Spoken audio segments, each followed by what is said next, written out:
Então vamos lá. Pegar um papel, caneta. Estão preparadas para a gente conversar bastante sobre aula de parto? Então coloquem, anotem tudo, porque a partir desse roteiro que eu montei para vocês, vocês já conseguem desenvolver a aula de parto, já conseguem montar a de vocês. Porque afinal de contas, não adianta eu dar aqui um modelo, né? Entregar aqui um modelo em PDF, porque vocês vão ter que ver com a gestante de vocês o que ela precisa, o que esse casal precisa nessa aula de parto. Essa aula de parto ela vai se modificando, ela não é estável, né? Ela não é única, mas a gente tem alguns pontinhos aí que não podem faltar. Deixa eu só ver aqui. Eu faço sempre quando a gestante está mais ou menos com 36 semanas. Ótimo! Então vamos. Primeiro de tudo, o que é a aula de parto? Então, para quem nunca ouviu falar, a aula de parto é uma sessão que ela pode ser feita aí no final dessa gestação. Então, a gente pode fazer com 36, 37, 38 semanas. Não existe um tempo, né, limite para a gente fazer, mas o importante é que a gente não deixe lá com 40 semanas, porque essa gestante pode não chegar até esse momento, né? Não chegar até esse período para a gente fazer essa sessão. Então, geralmente ali em torno de 37, 38 semanas. É uma sessão onde a gente vai preparar essa mulher e um acompanhante para o momento do parto. Então, aqui pensando num parto por via vaginal. Ah, Jéssica, aquela paciente que a gente já sabe que vai para uma cesariana, né? Tem alguma alteração que já contraindique um parto vaginal. A gente faz aula de parto? Não, mas a gente pode fazer uma coisa que é muito legal. Uma sessão com essa paciente explicando o que ela pode fazer nesse pós-parto de uma cesariana. Então, uma respiração adequada, um posicionamento adequado, os cuidados com a cicatriz, cuidados para não sentir dor. Então, tudo isso a gente pode explicar para ela. É como se fosse uma aula de parto, só que para o parto cesariano. Não que nesse acompanhamento todo da gestante que vá para o parto por via vaginal, a gente não vai falar nada sobre cesariana. A gente vai sim, até porque a gente não tem 100% de certeza que a minha paciente vai para um parto por via vaginal. Então é bem importante a gente dar essas orientações também e preparar ela, né, que o parto ele envolve vários fatores, que a gente está ali preparando para o momento do parto, independente de qual via for. Então isso é muito importante a gente já esclarecer. E por que a gente deveria fazer essa aula de parto? A gente sempre fala aqui que um ponto super importante desse acompanhamento gestacional é a educação em saúde. Se a gente partir daí, essa sessão, né, essa aula para a nossa paciente já é educação em saúde. Então, nesse momento ali, a gente está trazendo segurança e empoderamento para essa mulher. Informação traz nessa segurança. Quanto mais ela ter informação, mais ela vai chegar lá muito mais confiante para esse momento. Ela vai entender todo esse processo. Claro que a gente não consegue ali explicar para ela quanto de dor ela vai sentir, em qual postura vai ser melhor. Não, só no momento que ela vai saber disso. Mas a gente pode sim trazer segurança, confiança daquele momento, confiança de ela saber exatamente o que ela pode fazer em cada período desse momento do parto. Uma questão que sempre surge: é obrigatório fazer? Não é obrigatório, mas é super importante. Então ela é como se fosse um quebra-cabeças, né? Uma pecinha desse quebra-cabeças do acompanhamento gestacional. Mas a gente pode optar aí por algumas outras estratégias caso a gente não consiga fazer essa aula de parto. Então um ponto aqui: se a paciente não tiver nenhum acompanhante para ir com ela nessa aula de parto, é obrigatório ter esse acompanhante? Também não. Ela pode ir sozinha para essa aula de parto, mas já tive algumas ocasiões assim, onde a paciente gravou e levou para o pai ver depois dessa aula de parto, ou a avó que foi com ela, né, a mãe da gestante foi com ela na aula de parto, uma amiga, uma irmã. Não necessariamente precisa ser o marido ou companheiro, não precisa. A gente pode estar ali com outra pessoa que vai estar com ela lá no momento do parto. Então é outra forma de fazer e a gente pode estar ali trazendo as mesmas informações mesmo com a nossa paciente sozinha, tá? Então não é obrigatório estar ali com a paciente e com o marido. Jéssica, dá para fazer de forma online? Dá, com certeza. Já fiz algumas também, então, principalmente ali na pandemia, onde a gente não podia receber um acompanhante ali no consultório, só estava entrando a paciente. Então, naquele momento ali, eu também fiz algumas no formato online, onde o casal tá ali em casa, a gente pede, ver se eles têm, né, um colchonete, uma bola, e a gente vai passando os slides, vai conversando com eles e a gente vai fazer o momento da prática igual. Então também dá para fazer, para quem quiser, né? O marido não consegue ir, mas a gente consegue sim fazer com ele em formato online. E agora a gente vai para um ponto muito importante dessa live. Como fazer a aula de parto? Então eu vou passar para vocês algumas etapas, alguns elementos que não podem faltar nessa nossa aula de parto. Não são obrigatórios, mas são elementos que vão trazer essa segurança para a nossa paciente, em virtude de ela entender o que acontece no corpo dela, entender qual é a melhor respiração, qual é o melhor posicionamento. Então, tudo que eu trago aqui hoje para vocês faz parte da aula de parto que eu apresento para as minhas pacientes e da aula de parto que eu apresento também para as minhas alunas. Então anotem, são pontos fundamentais que não pode deixar de estar ali na listinha, no roteiro de vocês para montar a aula de parto de vocês. Então vamos lá. Primeiro, eu sempre começo a aula de parto perguntando para o casal quais são as dúvidas deles em relação ao parto e ao puerpério. Então, esse é o primeiro slide da minha aula de parto. Quais as dúvidas de vocês? E a gente já começa essa aula de parto tirando essas dúvidas. Minha dúvida é sobre a bolsa vai estourar? Não vai? Minha dúvida é no puerpério, quando que eu volto aqui? Quando que eu posso ter relação novamente? Então, a gente já começa essa aula de parto explicando tirando todas essas dúvidas desse casal. Esse é um ponto muito importante porque, às vezes, esse marido, estando ali com a gente, ele nunca teve a oportunidade de perguntar o que ele queria, né, o que ele tinha de dúvidas. Então, chegou esse momento e eles tiram bastante dúvidas porque eles também estão inseguros, assim como a nossa paciente, a nossa gestante, para esse momento. Então, o primeiro ponto da aula de parto é esclarecer dúvidas, independente se for dúvida ainda da gestação, dúvida do parto e dúvida do pós-parto. Então, esses 3 momentos a gente já vai esclarecer de dúvidas aqui nesse início da aula de parto.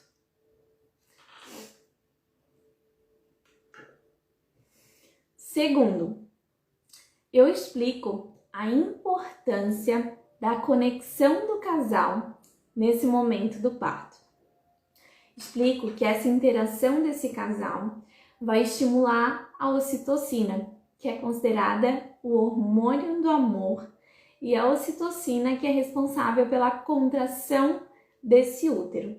Então, quanto mais conectado esse casal estiver, mais ocitocina essa mulher vai liberar. E outro ponto importante, mais confiança essa mulher vai ter ali naquele momento do parto, mais segurança ela vai ter que o parceiro tá ali.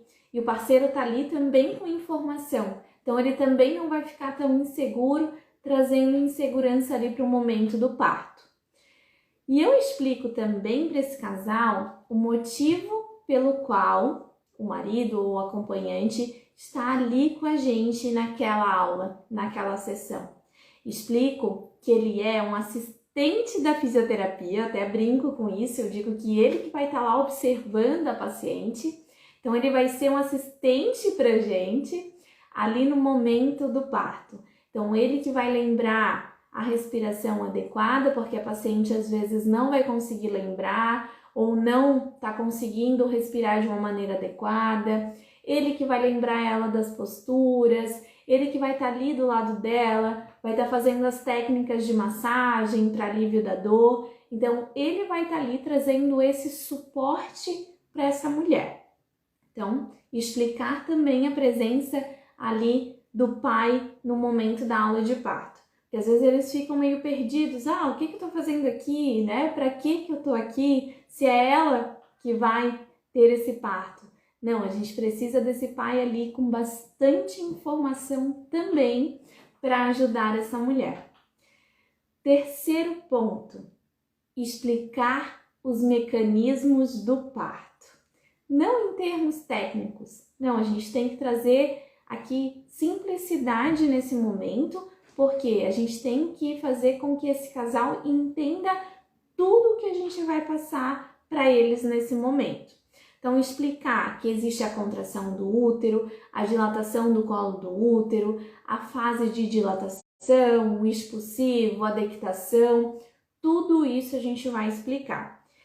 E aqui, geralmente, surgem dúvidas, principalmente relacionadas à indução do parto, a puxar a placenta, e a gente também vai explicar sobre isso, porque as dúvidas também vão surgindo ao longo dessa aula. Lembra que eu falei que não é uma aula ali estável, né? Não é uma aula que vai ficar sempre igual para todo mundo. Não, a gente vai mudar com base aí nas dúvidas, nas queixas da minha paciente, e a gente também vai esclarecendo dúvidas diferentes ao longo dessa aula de parto. Então, por exemplo, se a minha paciente perguntou sobre indução desse trabalho de parto, né? A gente pode explicar para ela que essa indução ela pode ser feita através do misoprostol, que é o comprimidinho que vai lá no colo uterino, que ela pode começar a induzir através da ocitocina, que vai estimular a contração do útero, e até com descolamento das membranas, que em alguns casos, né, o obstetra lá no finalzinho vai fazer para tentar estimular esse parto. Sobre a placenta, a gente também pode esclarecer que hoje a placenta ela não deve ser tracionada, geralmente entre 10 e 20 minutinhos depois que o bebê nasce, essa placenta vai sair naturalmente e que não pode ser tracionada em virtude de ela não estar preparada para sair naquele momento. Então, nesse puxar, podem ficar restos placentários na parede do útero e com isso provocar aí uma infecção puerperal.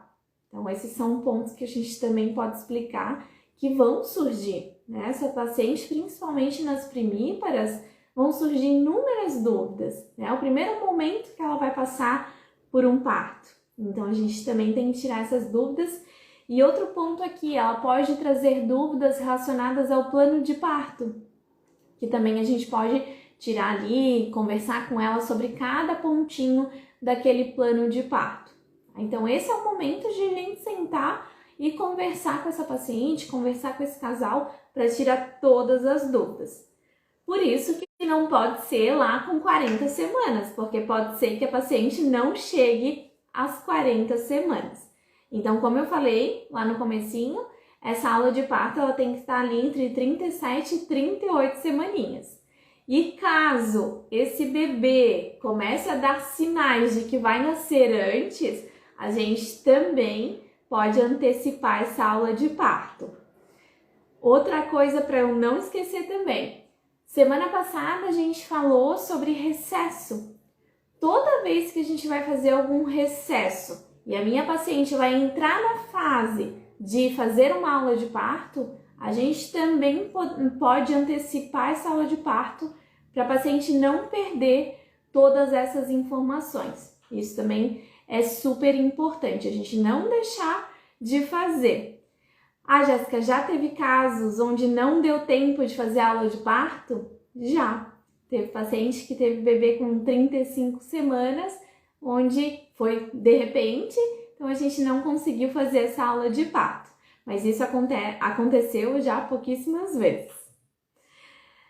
Quarto ponto aqui, explicar a importância da nossa região pélvica para esse momento do parto. Então, explicar que é um osso móvel, um osso que vai fazer alguns movimentos ao longo desse parto. Explicar que o bebê começa a descer, né, no estreito superior, médio e inferior. Explicar que para abrir o estreito superior a gente vai fazer determinado movimento, para abrir estreito inferior e médio a gente vai fazer outro movimento, que no momento da dilatação essa pelve precisa estar em retroversão, que no momento do expulsivo, uma antiversão, ela facilita essa descida do bebê. Então, essas questões de mostrar anatomia biomecânica em termos simples, mostrar ali com os apetrechos que a gente tem, né, as pecinhas anatômicas, isso faz total diferença. Porque esse casal ele vai visualizar, eu faço a paciente sentir também no corpo dela, para que ela lá no momento do parto, ela não esqueça de nada disso. Porque se a gente só fala para ela, não faz ela sentir, a informação às vezes vai passar, né? Ela vai esquecer. E principalmente quando a paciente está ali com dor no momento do parto, ela não vai lembrar de muita informação. Semana passada eu tive uma paciente que teve bebê e ela mandou uma mensagem dizendo assim: lembrei de você em todo o período do meu trabalho de parto. Olha só que legal isso, que importante é essa informação que a gente dá e a paciente ao longo de todo esse trabalho de parto conseguiu lembrar de tudo que era para ser feito. Então isso é muito bom, isso faz total diferença nesse nascimento. Vamos lá, outro ponto. Falo também dos pródomos. O que são pródomos? Para quem nunca ouviu falar dessa palavra, os pródomos são sinais de que o trabalho de parto está chegando. Principalmente também nas primíparas, a gente tem essa dificuldade de saber quando que a paciente entra em trabalho de parto. Então, a gente explica que existem os pródomos, que são esses sinais de que o trabalho de parto está chegando. A gente pode falar que existem as contrações de treinamento que vão tendo mais regularidade, se tornam mais frequentes, podem ter dor ou não. Ela pode ter dor na lombar, perda do tampão mucoso, sensação de cansaço, dificuldade de concentração, alterações de humor, aumento do edema e vários outros sinais que indicam pródomos. E os pródomos eles podem durar dias a semanas, então não quer dizer que a paciente aumentou a quantidade de contrações de treinamento que amanhã ela vai entrar em trabalho de parto. Não, mas é um sinal de que esse corpo está trabalhando e que vão ocorrer modificações nesse corpo para o parto daqui a pouquinho começar. Então, explicar o que são pródomos também é um ponto fundamental dessa aula de parto. E daí, a gente vai começar a falar com esse casal de cada fase desse trabalho de parto. Ah, Jéssica, mas geralmente esse casal tem essa aula com o obstetra, tem com a enfermeira obstétrica, a gente vai falar de novo? Eu sempre dou uma introdução sobre o que é cada fase, mas eu sempre digo, olha, aqui a gente vai frisar bem, principalmente nos exercícios, nas posturas e na respiração, que você vai usar em cada fase, além de estratégias para redução da dor. Então, esse é o nosso foco na aula de parto. Eu não vou explicar ali, quando ir para a maternidade, quando não ir, porque isso geralmente a obstetra e a enfermeira obstétrica vão fazer.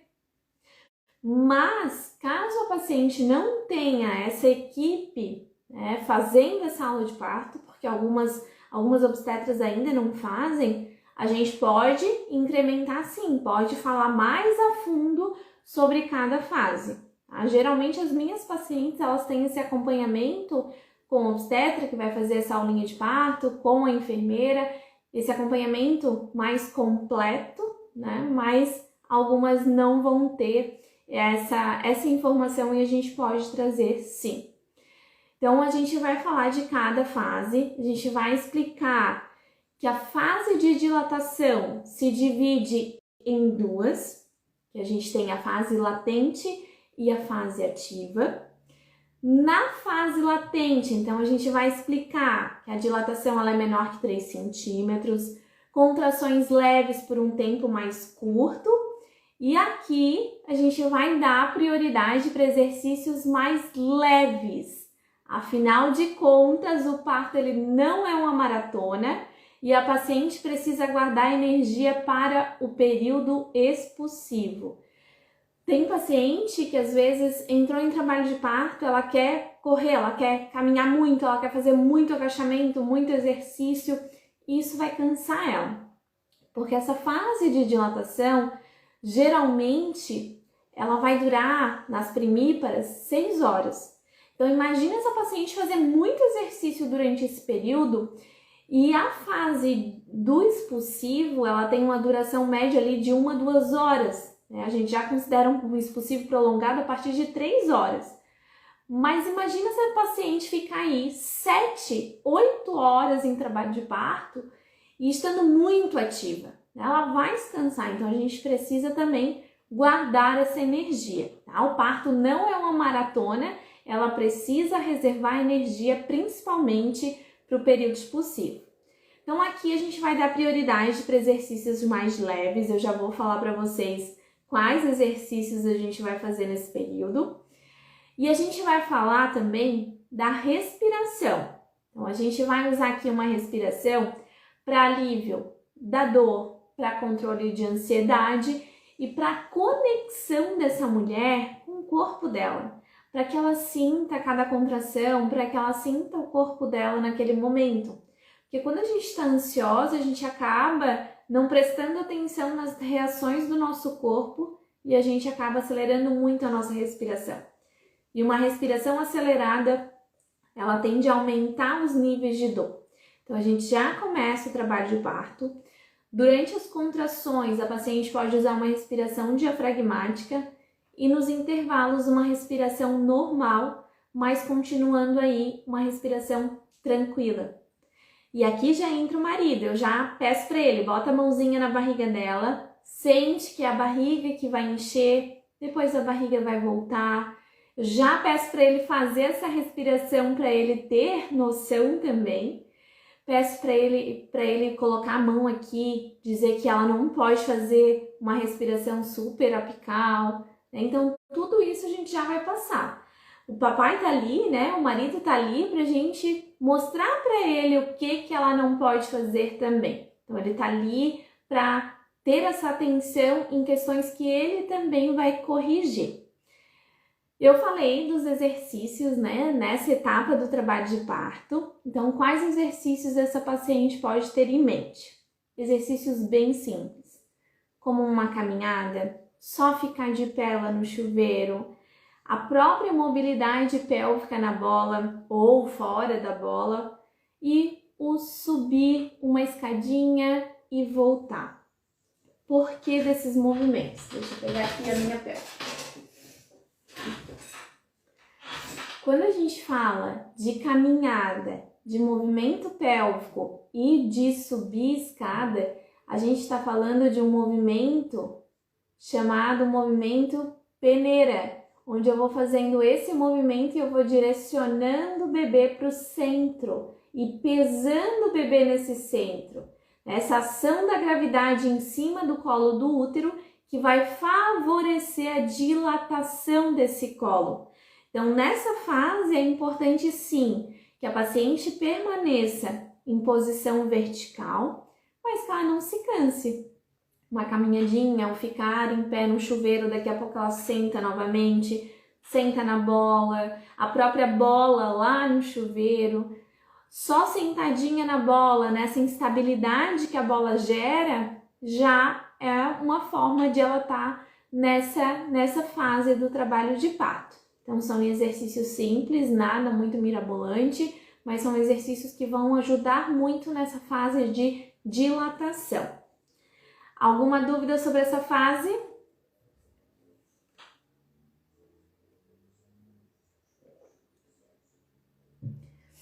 Vamos lá. Agora a gente vai entrar na fase ativa desse trabalho de parto, onde aqui a gente vai ter essa dilatação evoluindo de 3 para 10 centímetros e, como eu já falei, em cerca de mais ou menos 6 horas.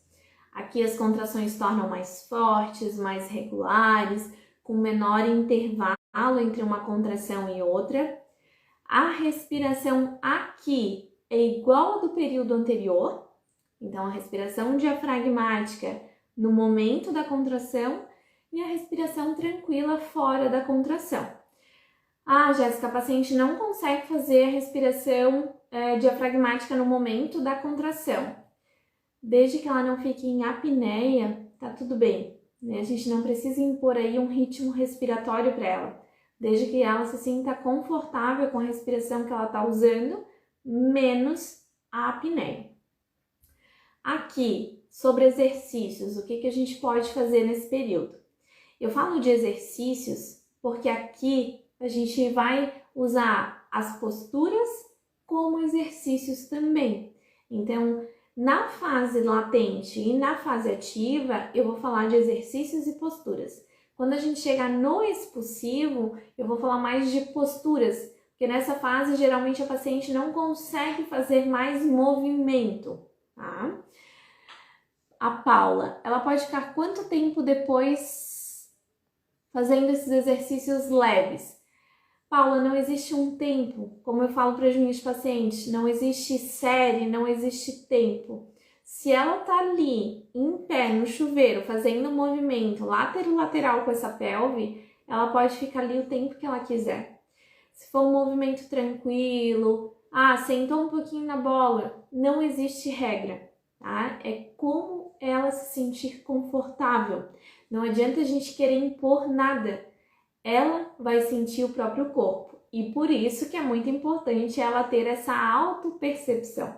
Porque se ela não tiver essa conexão com o próprio corpo, ela não vai conseguir sentir quando que ela está cansada, né? Quando que o corpo está pedindo para parar.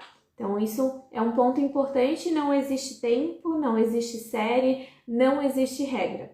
A OMS ela determina que a gestante ela deva ficar o maior tempo possível em posição vertical, mas eles ainda frisam, a gente não pode impor nada.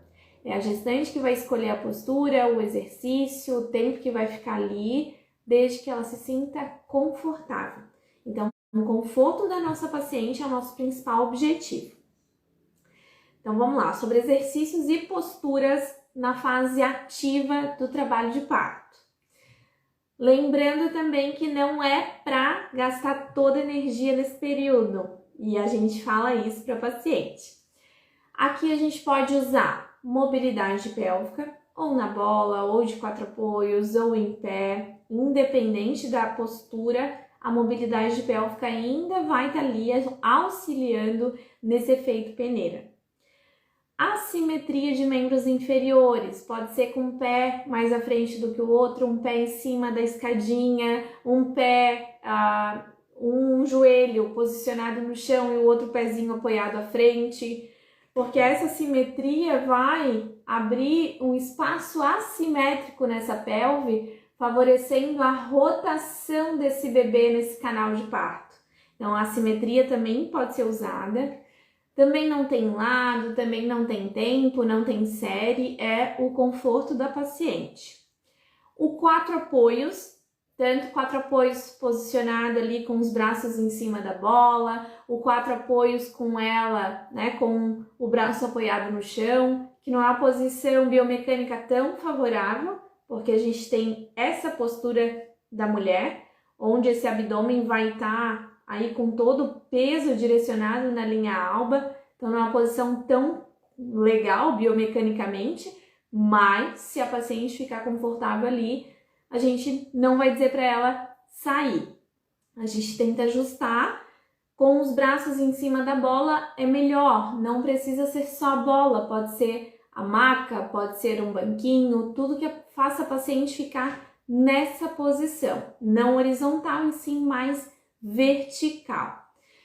Nessa fase do trabalho de parto, a gente também pode usar o cócoras e as suas variações, né? O cócoras, só o cócoras com o marido atrás, o agachamento até o cócoras, tudo isso a gente pode utilizar.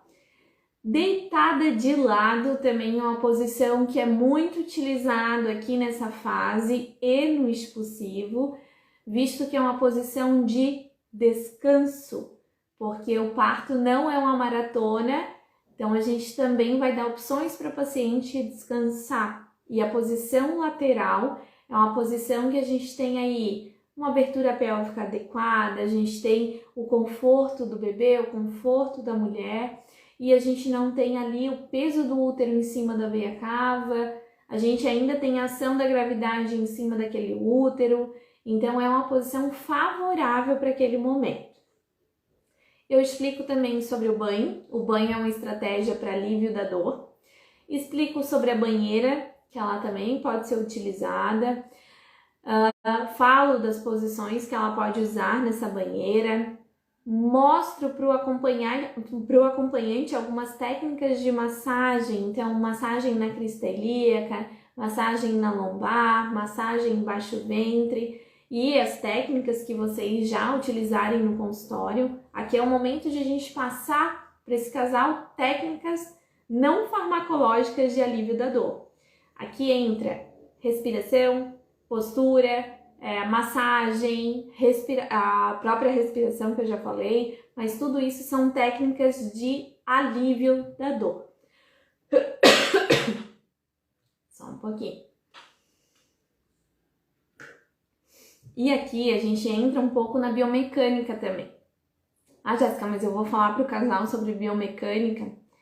Como eu falei, não em termos técnicos, mas a gente vai exemplificar que nesse momento a gente precisa abrir o estreito superior dessa pelve. Para abrir esse estreito, a gente vai orientar sobre o posicionamento dessa pelve em retroversão e também o posicionamento dos membros, que aqui podem ser com os membros inferiores abduzidos. Então, retroversão e membros inferiores abduzidos, aqui a gente pode utilizar nesse período. Por quê? Porque vai favorecer a abertura do estreito superior. A gente quer abrir as cristas. Depois a gente vai ver que isso muda. E eu falo, né, eu gosto de frisar também com esse casal o que não pode ser feito nesse momento, na fase latente e na fase ativa. Então eu falo da importância da posição vertical e que se ela ficar só deitadinha, a gente perde o efeito da ação da gravidade. Então tentar não ficar todo o tempo do trabalho de parto na posição horizontal. A gente explica para ela que vai ter um momento de descanso sim, ela precisa descansar, mas tentar não ficar todo o período do parto na posição horizontal. Porque quando a gente sente dor, a gente quer ficar ali encolhidinha, mas a gente precisa explicar para a paciente que essa posição ela vai trazer aí uma redução das contrações, uma demora nessa dilatação, então a gente precisa falar para ela. Outro ponto importante aqui que não pode ser feito nessa fase é gastar toda a energia nesse período. Então, falar da economia de energia lá para o período expulsivo. Isso é bem importante e a gente sempre tem que frisar. E agora a gente vai entrar no período expulsivo. Então, a gente vai explicar para esse casal que aqui são em média de 5 a 6 contrações em 10 minutos. Essas contrações elas vão durar de 1 minuto a 1 minuto e meio, que o intervalo às vezes vai ser de 10, 20 segundinhos. Então, é um período onde ela vai ter contrações mais intensas, vai ter mais dor E agora esse bebê vai estar passando no estreito médio e inferior, ele vai estar no canal vaginal.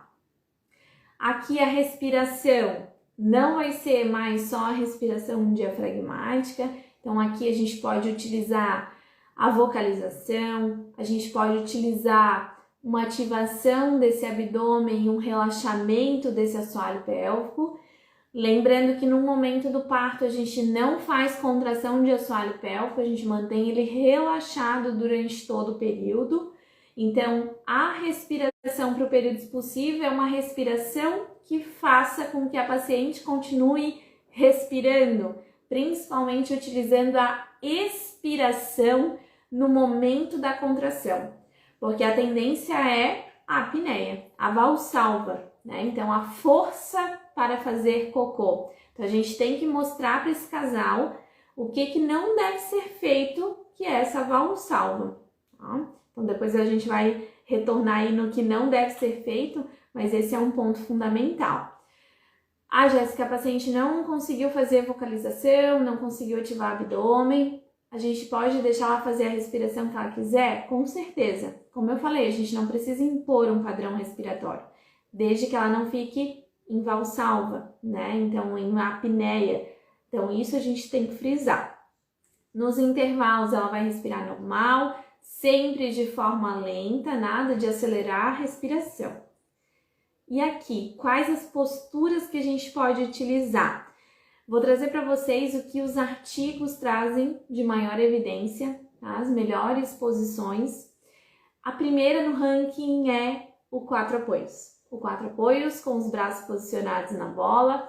É uma posição que traz proteção de assoalho pélvico, né? A mulher ela consegue relaxar muito mais essa região, ela consegue ficar mais confortável nessa posição. O cócoras e suas variações e o deitada de lado, né? Então essas são as melhores posições hoje. Claro que tem variações, né? Tem a banqueta de parto, tem a posição no rebozo, várias posições, mas todas elas vão derivar do 4 apoios, do cócoras e das suas variações e do decúbito, né? Principalmente o decúbito lateral.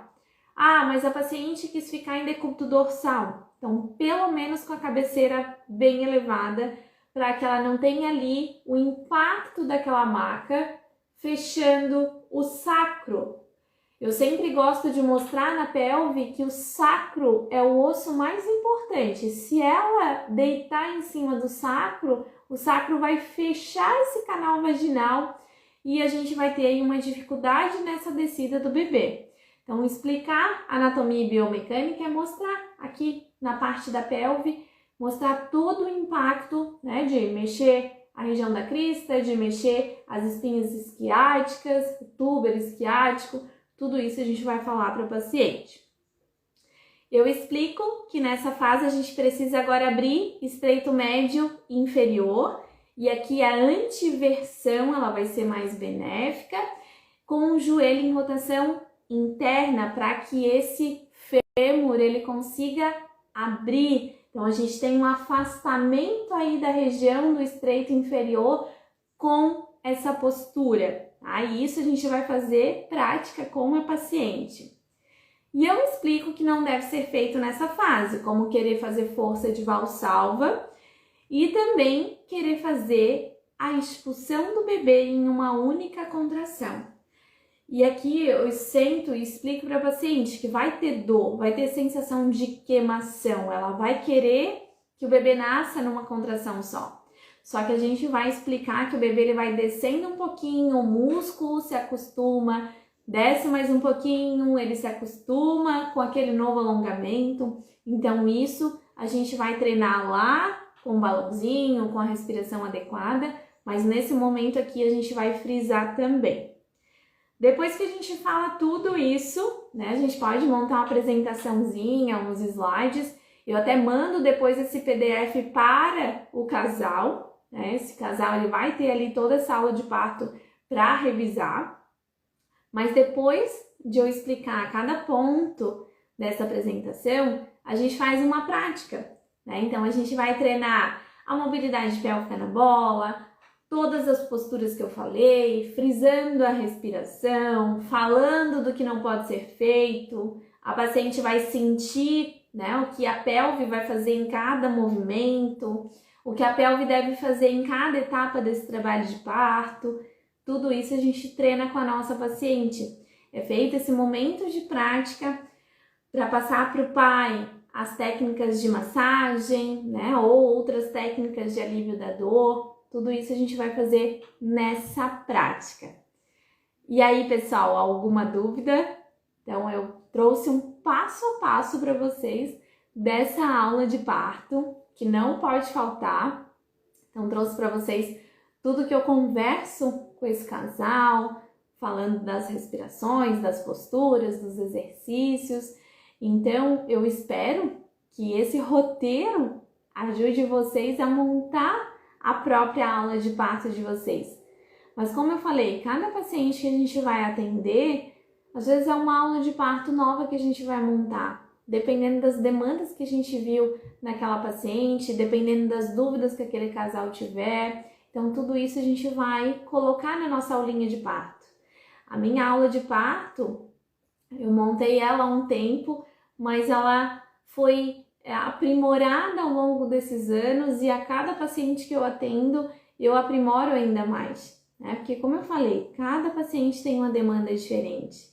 Imagina se para todas elas fossem a mesma aulinha de parto, né? Tirando as mesmas dúvidas. Não, cada casal vai ter uma dúvida. Outro ponto, não é só o casal, né? Pode ser só a mulher, pode ser a mulher com a mãe ou outro acompanhante. Então, isso também não é obrigatório. Não é obrigatório ter esse acompanhante na aula de parto, mas uma coisa que eu quero deixar aqui hoje para vocês: não deixem de fazer uma aula dessa com a paciente. Sempre é tempo de educar a nossa paciente. Desde o primeiro momento que a paciente chega ali no nosso consultório, principalmente a gestante, a gente vai orientar muito. Ela tá ali querendo saber muito, né? Hoje a gente tem aí uma sede pelo conhecimento também pelas gestantes, e isso é muito bom, porque, como eu falei, isso traz empoderamento. Qual a duração média do atendimento da aula de parto? Dura cerca de 1h30. Eu não consigo fazer essa aula de parto em 1 hora, então 1h30 mais ou menos, às vezes pode chegar a 2 horas de aula de parto. O que você aconselha quanto ao tempo de espera ao uso da indução?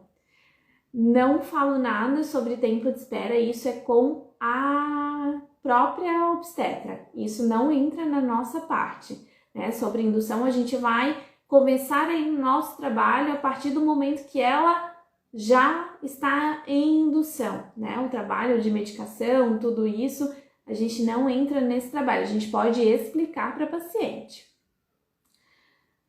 Essa aula você faz no início ou no final da gestação? Sempre no final da gestação, entre 37 e 38 semanas. Isso mesmo, Ellen.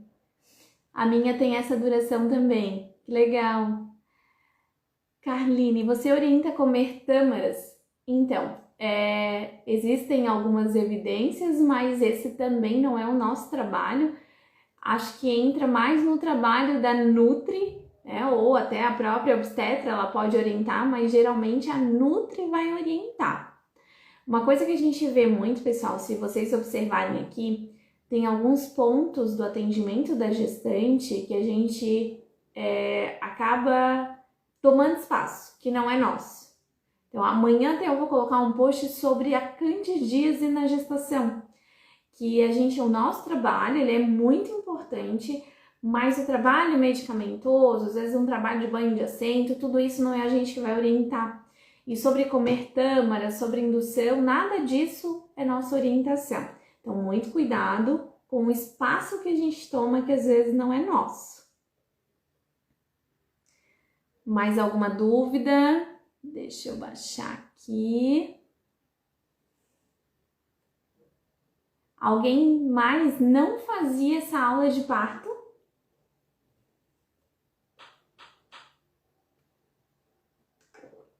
De nada, Carline.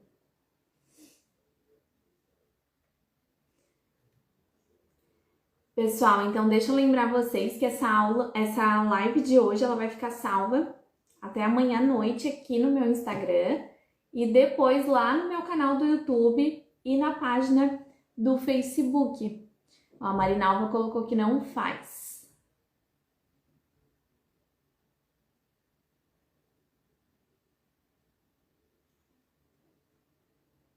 Pessoal, na terça que vem vai ser a primeira live do ano, dia 3 de janeiro, e eu vou falar com vocês sobre ficha de avaliação da gestante, o que não pode faltar. Tá? Esse é um tema também muito importante e eu quero trazer esse tema para vocês. E a gente vai fazer nesse mesmo esquema dessa live de hoje, que é um esquema de roteiro. Então, para vocês não terem dúvida na hora de montar a ficha de avaliação de vocês. Ah, que bom, Marinalva. Vai ser bem importante. A Paula colocou, e sobre amamentação? Sobre amamentação, Paula, caso ela não recebeu nada dessa informação da obstetra, da enfermeira, a gente pode incluir, caso vocês tenham essa expertise. Então, como a maioria das minhas pacientes ela já tem esse acompanhamento, eu não coloco na aula de parto, mas pode ser colocado sim. No final eu coloco umas frases para o casal copiar e colar pela casa. Tem algumas frases de autoafirmação, isso é bem legal também, pessoal.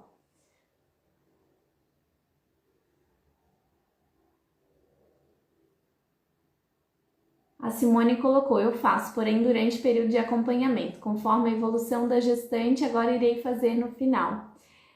Simone, não existe regra. Eu faço nesse final, até para a informação tá bem fresquinha, porque a gente sabe que a memória da nossa paciente ela não fica muito boa na gestação, né? A gente sabe do impacto hormonal aí na memória. Então, quanto mais fresquinha tiver essa informação, melhor. Mas tu fizer ali no meio, né, no início do terceiro trimestre, não teria problema, porque a gente também vai frisar essas informações ao longo dessa gestação. Então, também não tem problema. Então, cada físio vai achar o momento ideal de fazer, ou até, cada paciente eu encontro um momento ideal. Então, tudo isso a gente pode verificar. Achei mais interessante fazer no final, como uma aula. Ah, que legal! É uma aula mesmo, né, pessoal? É uma aula trazendo muita educação, muita informação para a paciente, porque quanto mais informação, mais segura ela fica, né? A gente sabe que, pra gente, né, pensem em vocês. Quanto mais a gente estuda, mais a gente se sente confiante para atender a nossa paciente. E isso acontece também com a nossa paciente que vai lá para o parto. Quanto mais informação ela tiver para ir para aquele momento, melhor, mais segura ela vai estar. Tá? Então, sempre pensem nisso.